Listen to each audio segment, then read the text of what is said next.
Assalamualaikum warahmatullahi wabarakatuh. Selamat datang kawan-kawan semua di channel Riam Biru.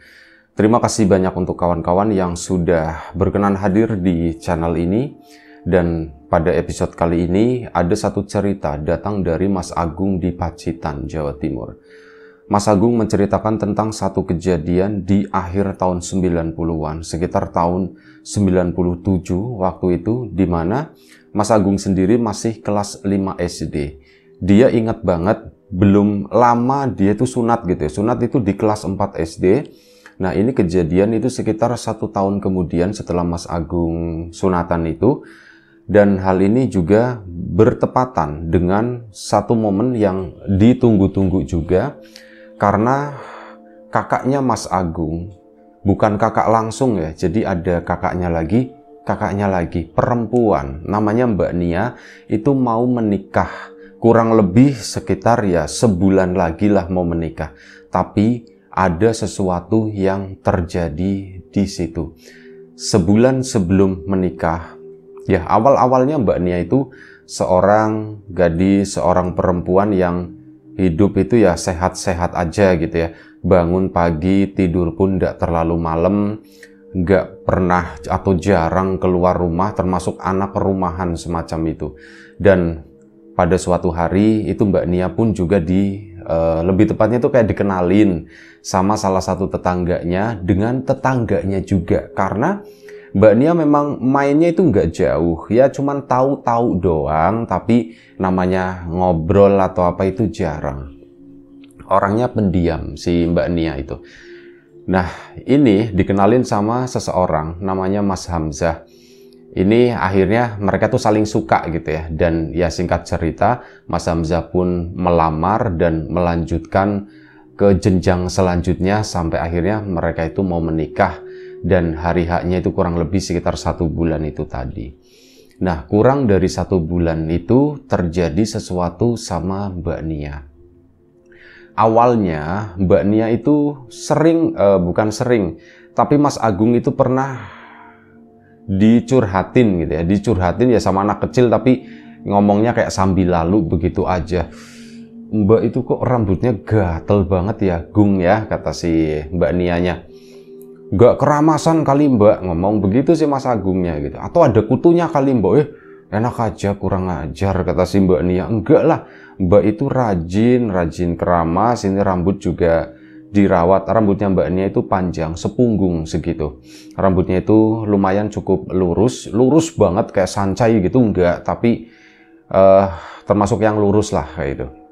Nah, ini awalnya begitu kan. Dan beberapa hari kemudian Mbak Nia sore hari sekitar jam 4 sore Mbak Nia itu udah mandi dan minta tolong sama Mas Agung. Gung, sini. Iya Mbak, bantuin sisirin, kata si Mbak Nia. Oh iya Mbak Nia udah ganti kaos dan sebagainya, cuman rambut itu masih basah habis keramas. Disisirlah sama Mas Agung gitu dari belakang, serak. Pakai sisir yang longgar, itu bukan sisir yang rapat-rapat panjang enggak, tapi yang bentuknya bulat gitu. Itu kan longgar, serak. Nah, Mas Agung itu menyadari, serak. Mbak, ini kok rambutnya pada putus ya Mbak ya? Rambutnya pada rontok maksudnya. Mbak, rambutnya kok pada rontok ya? Banyak enggak Gung?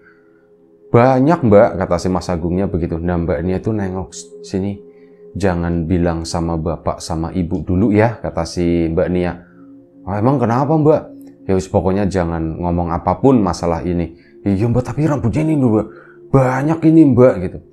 Ya tapi Mas Agung dipesenin begitu, sudah, makasih ya. Jangan ngomong sama siapa-siapa, kata si Mbak Nia. Oh iya Mbak, emang kenapa sih Mbak rambutnya kok? Oh, sudah.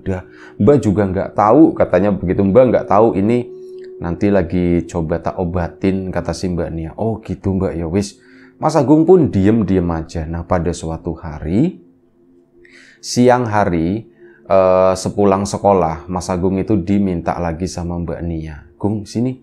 Iya Mbak, sisirin Mbak. Disisirin lagi, waktu itu dalam kondisi kering rambutnya itu. Disisirin, serak. Lagi-lagi rambutnya Mbak Nia itu lebih rontok dari yang kemarin. lebih banyak. Ya mungkin karena kondisinya kering gitu ya. Jadi rambut itu kan mengembang, nggak nempel satu sama lain. Airnya terlihat lebih banyak. Cuman ya itu nggak normal. Mas Agung sebagai anak kecil aja itu serem lihat sisir yang tadinya bersih ini kok jadi begitu, jadi penuh dengan rambut. Dan akhirnya apa? Sisir itu diambil sama Mbak Nia dan rambutnya itu ternyata dikumpulin dalam sebuah kresek. Kreseknya itu diumpetin lah sana di sudut kamar. Ya kayak gitu, isinya itu rambut semua. Mbak, ini Mbak rambutnya pada rontok gitu. Iya rambut Mbak kok begini ya, kenapa ya? Nggak tahu. Dan akhirnya apa? Hari pun berlalu dan kemungkinan serumah yang tahu masalah ini, masalah rambut Mbak Nia yang rontok parah itu cuman Mas Agung doang. Yang lain itu belum diceritakan, yang lain itu belum tahu. Tapi ibunya Mbak Nia itu sempat sadar. Nia, rambut kamu kok kayak agak tipis ya sekarang. Itu sempat ngomong begitu. Ah, itu cuman perasaan ibu aja kali. Mas Agung kan lihat, ya orang pada rontok kayak gitu, cuman Mbak Nia ngelirik karena Mas Agung. Jangan cerita apa-apa katanya begitu, jangan cerita apa-apa. Mas Agung pun ya tetap akhirnya diem. Nah, ini beberapa hari selanjutnya yang makin rontok, masih rontok lebih tepatnya. Si bapak sama ibunya Mas Agung, Mbak Nia itu lagi keluar lah, lagi ada urusan dengan ya masalah pengantenan ini diantar sama temannya. Nah, si ini bapak sama ibunya Mas Agung itu lagi ngobrolin Mbak Nia. Mas Agung sendiri lagi duduk di ruang tengah di sana lagi baca-baca buku, ngerjain PR. Ini ngobrolin, "Pak, Nia kenapa ya, Pak ya? Kok tak perhatikan rambutnya makin kesini kok tambah tipis begitu ya, Pak ya? Dulu kan rambutnya tebel, bagus, lurus. Kok sekarang jadi kayak begitu, kayak lepek," kata situ. "Iya ya Bu, Bapak juga ngerasa seperti itu." Nah, Mas Agung merasa tergugah gitu ya, entah kenapa ya, mungkin karena anak kecil gitu ya. Ada yang ngomong, "Iya Bu, memang pada rontok rambutnya Mbak Nia." Ya mungkin kalau Mas Agung tidak menyampaikan rontok, mungkin nggak ditanggepin sama orang tuanya. Tapi karena menyebutkan hal tadi, kedua orang tuanya kompak nengok ke arahnya Mas Agung. "Kamu tahu, Gung?" katanya. Mas Agung pun kayak merasa bersalah. "Aku ini boleh ngomong ini ndak ya? Mbak Nia kan ngelarang, tapi sudah terlanjur." "Kamu tahu? Emang kamu ngelihat Mbak Nia itu rambutnya rontok?" "Iya Pak, rontok Pak," katanya. Akhirnya Mas Agung, "Sini dulu sih." "Gimana?" katanya, "cerita." "Ya Mbak, aku kan sering nyisirin Mbak Nia, rambutnya itu rontok, Bu," katanya. "Ah, kamu sering, kenapa kamu udah cerita?" kata si ibu. "Orang Mbak Nianya ndak boleh aku cerita. Ini aku juga ndak boleh cerita begini Bu, nanti diomelin sama Mbak Nia." Udah ndak apa-apa. "Kamu cerita," katanya. Ya akhirnya cerita, waktu itu habis mandi, ya memang banyak yang rontok Bu. Terus kesini-sini Mbak Nia sering minta disisirin, pun sama Bu, pada rontok. Itu rambutnya banyak banget Bu. Akhirnya dibuka sama Mas Agung tanpa dia sadar gitu ya. Dia cerita sendiri, namanya juga anak kecil. "Itu ada Bu di plastik kresek di kamar di sana." "Hah? Mana?" Akhirnya sama bapak sama ibunya masuk ke dalam kamarnya Mbak Nia. Kreseknya pun diambil. Astagfirullahaladzim. Ya ibunya nangis gitu ya, sedih. Mas Agung merasa bersalah. Loh kok ibu sampai nangis begitu, tahu gitu mendingan gak tak omongin, mendingan gak tak kasih tahu ya. Tapi ya mau gimana lagi gitu. Akhirnya sudah ditunggulah Mbak Nia pulang. Akhirnya Mbak Nia pun pulang ke rumah. Bapak ibu itu udah di ruang tengah. Mas Agung itu di kamar masuk karena merasa bersalah. "Assalamualaikum," kata si Mbak Nia. Mbak Nia pun masuk ke dalam sana. Nah, bapak sama ibunya, "Nia, sini dulu," katanya. "Iya Bu." Mbak Nia pun, Mas Agung itu ngintip-ngintip dari kamar gitu. Mbak Nia itu kayak ada rasa was-was, kayak ada rasa cemas gitu kan. "Sini duduk." "Iya Pak." "Nia, kenapa kamu nggak cerita sama bapak sama ibu?" "Cerita apa Pak?" Ini." Nah akhirnya mereka tuh ngambil sesuatu dari bawah meja, itu kresek, srek. Tanpa dibuka Mbak Nia pun mungkin udah tahu bisa mengenali kresek tersebut. Mbak Nia pun cuman diem. "Kenapa Nia? Ndak apa-apa. Bapak sama ibu, ya bapak nggak sama ibu nggak bakalan marah," katanya gitu kan. "Cuman kenapa kamu ndak cerita masalah ini?" Aku takut Bu, katanya. Loh, kamu takut kenapa? Coba ibu lihat, enggak apa-apa ya. Iya Bu, akhirnya dibuka kan kerudungnya Mbak Nia itu. Rambutnya itu beneran makin tipis. Kalau di bagian atas itu masih ada lah, cuman ternyata di bagian-bagian belakang, samping kayak gitu. Bahkan kata ibunya itu udah ada beberapa yang udah bolong-bolong. Udah nggak ada rambutnya sama sekali, 1 cm, 2 cm kayak gitu. Ya ibu tambah nangis, ya Allah Nia, kamu kenapa ini gitu kan, kenapa kamu nggak cerita dari awal, katanya. Ya Mbak Nianya juga akhirnya nangis kan, kamu bentar lagi nikah nak, ada apa ini ya, kenapa seperti ini. Aku juga ndak tahu, bapak pun nanya, Nia kamu sendiri ada ndak yang dirasa, kata si bapak. Dirasa apa Pak? Ya badan kamu ndak enak, ada yang sakit atau gimana? Nggak ada sih Pak, cuman waktu itu cuman kepala Nia gatel gitu. Cuma gatel doang, gatel banget. Kamu udah ganti shampoo atau apa? Aku udah Pak, udah ganti beberapa, tapi tetap aja, kata si Mbak Nia. Terus kenapa? Tapi kamu nggak ngerasain ada sakit atau apa gitu? Nggak ada Pak sama sekali, semuanya tuh baik-baik aja. Ya sudah, bapak sama ibu pun bingung ini anak kenapa. Akhirnya ya sudah yuk kita periksakan ke dokter gitu ya. Nah akhirnya periksa ke dokter umum, dilempar lagi mungkin ke dokter kulit atau ke dokter apa ya dulu tahun segitu mungkin dokter kecantikan atau apa, itu mungkin belum ada kali ya. Kalaupun ada mungkin di daerah di Pacitan sana belum ada.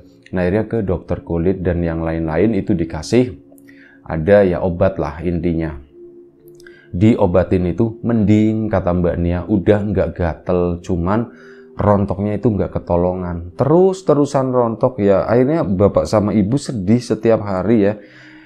Mbak Nianya sehat, ibunya yang sakit karena mikirin itu tadi. Dan hal ini pun harus disampaikan ke keluarganya Hamzah. Akhirnya apa? Orang tuanya Mbak Nia ke sana ngomong sama keluarganya Mas Hamzah, termasuk ada Mas Hamzah juga. Itu diceritakan kalau Nia itu lagi mengalami begini-begini gitu kan. Loh kok bisa gitu kan. Akhirnya ya sudah, mereka pun berkunjung. Mas Hamzah sama kedua orang tuanya itu berkunjung ke rumahnya Mbak Nia, dan di situ kondisinya itu udah makin parah. Jadi mohon maaf ya, Mbak Nia itu mengalami kebotakan. Bener-bener rambutnya itu mungkin tinggal sisa 30% kalau dihitung-hitung sama Mas siapa tadi, guys lupa gitu, sama Mas bentar, kalau yang calon suaminya namanya Mas Hamzah. Ini siapa lupa ya, wis enggak apa-apa, wis anggap aja tak ganti namanya ya jadi Mas Hadi gitu, nggak tahu bener atau enggak. Wis pokoknya kata si Mas Hadi ini yang anak kecil yang nyisirin tadi, tokoh utamanya yang cerita. Nah itu dihitung-hitung ya kurang lebih sekitar tinggal sisa 30%, itu bener-bener tipis banget. Ya sedih kan. Nah udah begitu, Mas Hamzahnya itu nggak masalah, tapi orang tuanya yang mempermasalahkan. Jadi setelah kejadian tersebut, mereka itu mungkin ada obrolan-obrolan di rumah yang rencananya itu mereka mau menggagalkan pernikahan.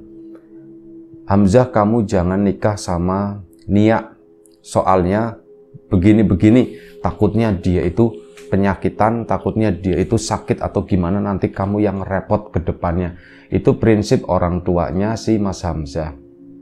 Dan Mas Hamzah pun ya nggak ada pilihan ya, akhirnya tetap baik kayak gitu ke Mbak Nia. Cuman pernikahan itu awalnya mau digagalkan. Setelah ada pembicaraan, setelah ada omong-omong, barulah bukannya digagalkan, tapi ditunda gitu.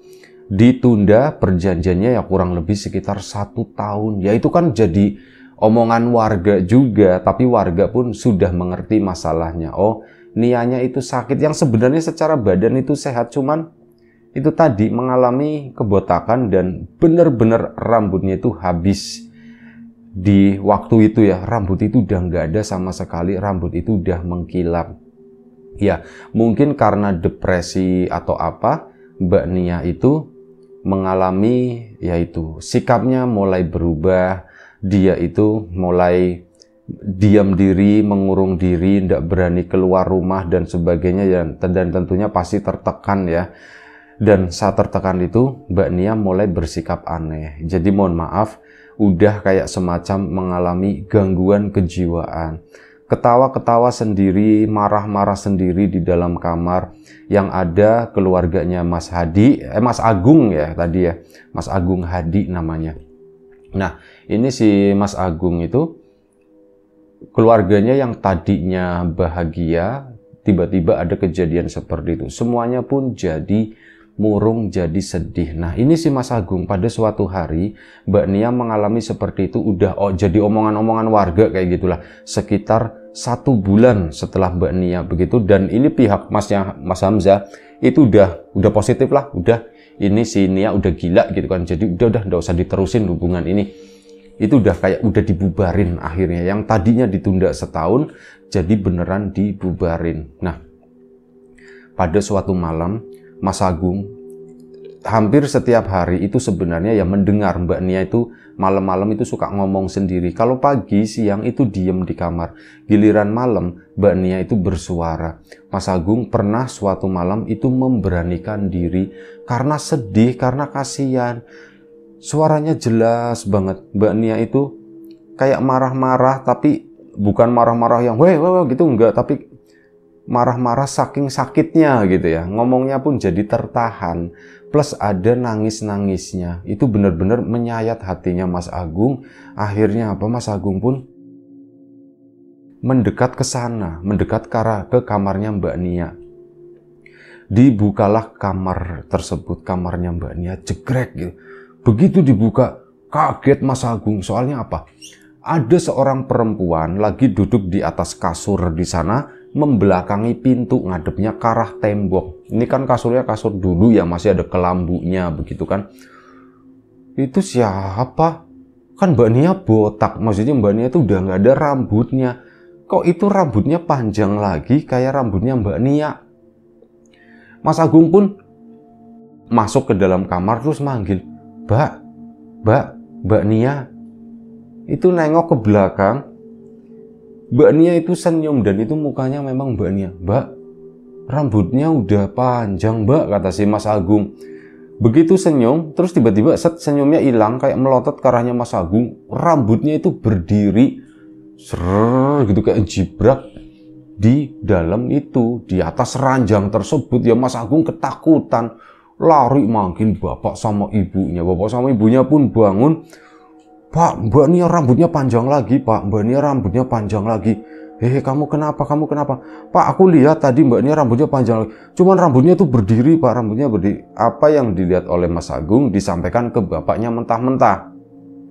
Bapak sama ibunya pun akhirnya keluar dari kamar dan nengokin Mbak Nia. Saat nengokin ke sana, Mbak Nia itu posisinya lagi duduk di pinggiran kasur dengan kepala yang tidak berambut.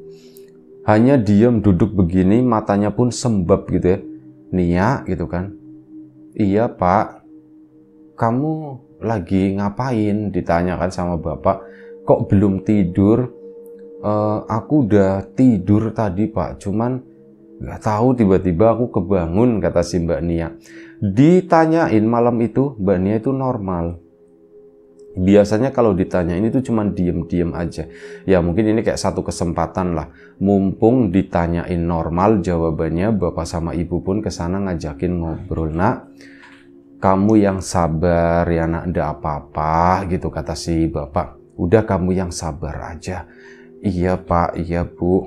Nanti akan ada solusi, nanti akan ada jawaban dari masalah-masalah ini kok. Kamu tenang aja gitu, kata si bapak. Iya Pak, Mbak Nianya pun begitu, udah tenang, udah sekarang tidur. Mau ditemenin sama ibu atau gimana? Nggak apa-apa, ibu nemenin kamu. Iya Bu. Akhirnya ibunya pun nemenin Mbak Nia malam itu tidur di sampingnya. Dan ya ibu tidur pules aja, Mbak Nia pun sama seperti itu. Nah, belakangan ternyata ada sesuatu yang nggak diketahui Mas Agung sebagai anak kecil. Ternyata Mas Hamzah diam-diam itu sering main ke rumah ke sana, tapi lewatnya pintu belakang. Sering nengokin Mbak Nia kayak gitu ya, ditengokin. Ini kenapa, sekarang kondisinya bagaimana? Bagaimanapun juga orang tuanya Mas Hamzah itu memang sudah memutuskan tidak melanjutkan hubungan ini, tapi Mas Hamzah itu memang masih ada rasa, masih sayang gitu ya sama Mbak Nia. Makanya segala upaya itu dicoba, segala upaya itu diusahakan. Upayanya apa aja? Mas Agung sendiri tidak terlalu ngerti gitu ya, tapi yang diketahui Mas Agung, ya Mas Hamzah sering main ke sana, sering nengokin kakaknya tersebut. Ada seneng juga dalam artian, Mas Hamzah itu nggak ninggalin kakakku gitu ya. Mas Hamzah ini orang baik dan dia tetap mengusahakan komunikasi sama orang tuanya. Mas Agung sendiri dipesenin sama bapak sama ibu, Agung, jangan cerita-cerita ke siapa-siapa ya kalau Hamzah itu sering kesini, nanti bapak sama ibunya marah katanya. Iya pak, dipegang sama si itu, sama si Mas Agung. Aku nggak boleh cerita ke siapapun. Aku udah pernah membuat kesalahan, ceritain Mbak Nia, tapi di satu sisi ya itu baik juga gitu kan. Waktu pun berjalan. Nah, Mas Agung itu mulai melihat ya keanehan Mbak Nia itu nggak kunjung baik ya. Makin kesini tuh makin parah, sampai siang pun udah mulai ngomong sendiri. Saat dia jalan keluar ke sana mau ngambil nasi, misalkan mau makan pun udah di dalam kamar, udah nggak makan di sana bareng-bareng di ruang tengah. Saat lagi ngambil nasi itu Mbak Nia udah ngomong sendiri, meracau sendiri, nggak ngerti apa yang diomongin gitu ya. Ngomongnya bahasanya jelas, cuman konteksnya apa Mas Agung nggak ngerti ya. Ya sedih lah melihat kakaknya seperti itu ya. Dan pada siang itu jalan ke sana sambil ngomel-ngomel ngambil nasi. Setelah ngambil nasinya tuh banyak banget Mbak Nia.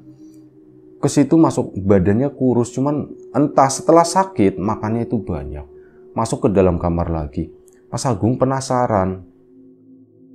Nengokin lah ke dalam kamar ke sana ya, cuman mau nyapa, mau ngajakin ngobrol kayak gitu. Begitu masuk ke dalam kamar, lagi-lagi yang dilihat oleh Mas Agung itu adalah perempuan dengan rambut panjang. Mbak Nia dipanggil kan. Ini nengokan si Mbak Nianya yang rambutnya panjang itu tadi.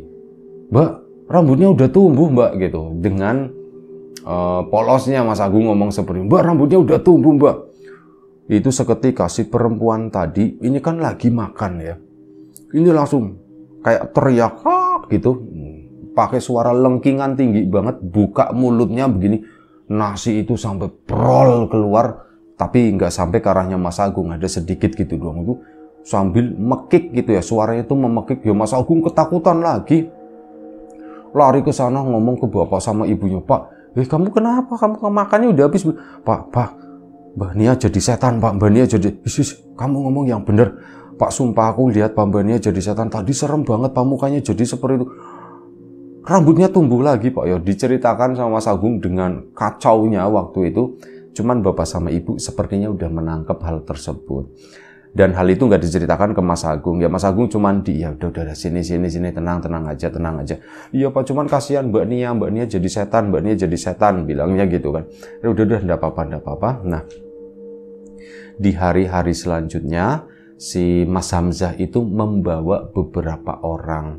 Salah satunya itu adalah seorang perempuan, seorang ibu-ibu, usianya itu mungkin udah sekitar 50 tahunan, datang ke situ.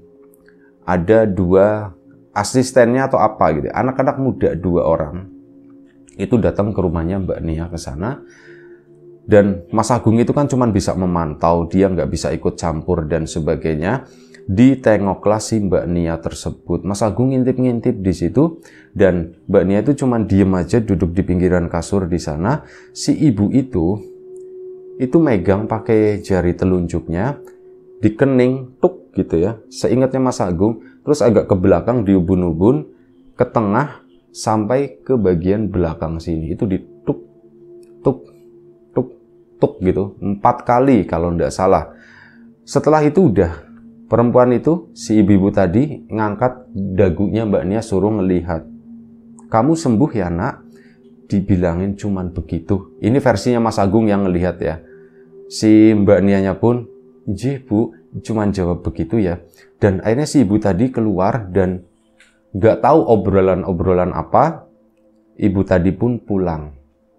Setelah pulang, Mbak Nia itu tidur di sana. Itu cuman tidur siang. Dan ya sudah, setelah itu bangun, Mbak Nia itu bisa ngobrol. Dia tidak menunjukkan sesuatu yang aneh-aneh gitu ya. Sikapnya itu udah mulai normal. Ngomong sama Mas Agung, "Gung udah sore mandi," tapi dengan kepala botaknya itu ya. Iya mbak, nanti aku mandi mbak, katanya. Mbak Nia pun mandi ke sana biasa, seperti biasa, normal gitu ya. Malam harinya Mas Hamzah pun ke situ yang ngobrol-ngobrol lagi dan curi-curi dengar. Ya, kalau kata Mas Hamzah, saya ndak tahu itu yang terakhir, dan saya juga bingung orang itu tiba-tiba datang terus seolah-olah tahu semua tentang Nia ini, Bu. Dan ya saya mikir, alah itu paling teman-temannya orang-orang yang sebelumnya gitu ya. Jadi ya udah mau ketemu sama Nia, tak bawa aja ke sini. Intinya kayak gitulah. Dan sudah keesokan harinya Mbak Nia itu menunjukkan sikap yang berbeda lagi. Dalam artian Mbak Nia itu kembali ke normal sebagai Mbak Nia yang pendiam tapi terkontrol, ramah, baik, menyenangkan lah itu ya. Ini adalah Mbak Nia yang aku kenal, cuman bedanya rambutnya itu gak ada. Dan diperhatikan rambutnya Mbak Nia itu mulai tumbuh lagi. Banyak pletis begitu ya, tipis-tipis. Kalau misal kena matahari, Mbak, rambutnya tumbuh Mbak gitu. Si Mbak Nianya, jangan lihatin ini Mbak, malu katanya. Nanti jadi megar kayak duren, kata si Mbak Nia. Mas Agung pun ketawa di situ, dan hal itu memang beneran terjadi. Seminggu rambut Mbak Nia kepalanya mulai menghitam. Minggu selanjutnya rambut itu udah mulai tumbuh. Minggu ketiga itu udah kayak cowok gitu ya. Minggu keempat cowok yang ganteng gitu. Minggu keempat makin tumbuh. Dan alhamdulillah ya, apa yang dilakukan oleh Mas Hamzah sendiri itu membuahkan hasil. Setelah rambut itu tumbuh lagi, semuanya itu diceritakan ke keluarganya Mas Hamzah, dan keluarganya Mas Hamzah pun mau menerima, ya meminta maaf sama Mbak Nia dan mau menerima Mbak Nia lagi. Ya intinya ayo kita lanjutkan gitu ya. Dan akhirnya alhamdulillah juga Mbak Nia itu memang mungkin udah jodohnya Mas Hamzah ya. Akhirnya sama Mas Hamzah pun menikah. Di malam pernikahan itu, Mas Agung melihat ada satu tamu paling aneh. Pakaiannya itu kayak bukan pakaian pada umumnya. Pakaiannya tuh kemben, dikiranya itu bagian dari penari atau apa gitu ya. Tapi bukan, itu cuma berdiri di pojokan aja. Kembennya itu warnanya biru tua. Pakaiannya itu kayak ratu-ratu, cantik-cantik begitulah model. Itu berdiri di sana aja, ngomong sama si ibunya, "Bu, itu siapa sih Bu? Mana?" Bapak sama ibunya itu nggak melihat. Malam itu yang melihat selama beberapa jam itu cuman Mas Agung doang. Tapi alhamdulillah malam itu semuanya berjalan lancar, tidak terjadi apapun, dan Mbak Nia alhamdulillahnya sehat sampai sekarang. Siapa ibu-ibu dulu itu yang datang nggak tahu, nggak diceritakan. Itu aja. Terima kasih Mas Agung atas ceritanya. Terima kasih juga kawan-kawan semua atas support dan dukungannya apapun itu, udah nontonin sampai detik ini ya. Terima kasih banyak kawan-kawan subscriber, kawan-kawan membership, kawan-kawan yang udah kasih support dalam bentuk super thanks ke Riam Biru. Terima kasih banyak. Kawan-kawan yang udah ngasih like, udah nge-share ke yang lainnya, kawan-kawan yang udah ninggalin komentar juga terima kasih banyak. Kawan-kawan yang sudah memesan bawang gorengnya Wiji, tentu saja terima kasih banyak. Doa terbaik dari kami untuk kawan-kawan, semoga selalu diberi kemudahan dalam hal apapun, termasuk kemudahan dalam hal rizki. Yang sakit segera diberi kesembuhan, yang sehat tetap dijaga kesehatannya. Sampai jumpa di episode selanjutnya Riam Biru.